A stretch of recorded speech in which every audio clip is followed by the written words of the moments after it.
coming up, Brian? Steps from where you took a knee, though, Prime Minister. There was an Ottawa restaurant allowing customers to eat their pizza socially distanced on a patio.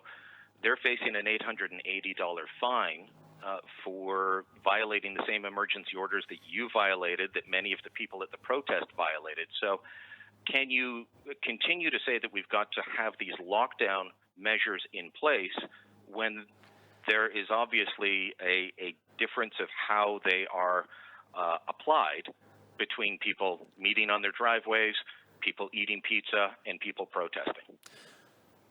Thank you for your question, Brian. I mean, there's a lot of people wondering about what exactly is the right thing to do, what the coming weeks and months will hold for us. One of the things that we've seen very clearly from other jurisdictions, including places like South Korea and others, where a strong handling of the crisis at the beginning has given way to some resurgences here and there, is that as we loosen some of the population control measures, as people are returning to work in some ways, seeing businesses reopen, we need to step up in other ways. We need to continue socially distancing. We need to wear masks where appropriate.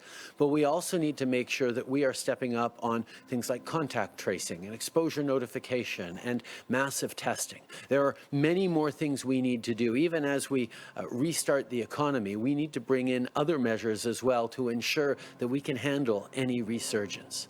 All this is difficult and frustrating and longer than we'd hoped it would be in many ways. But at the same time, we know that the cost of having to return into social isolation, return into lockdown because of a massive resurgence is not one that anyone wants to bear, which is why we are being very cautious going forward, and we continue to encourage people to follow all public health advice and guidance.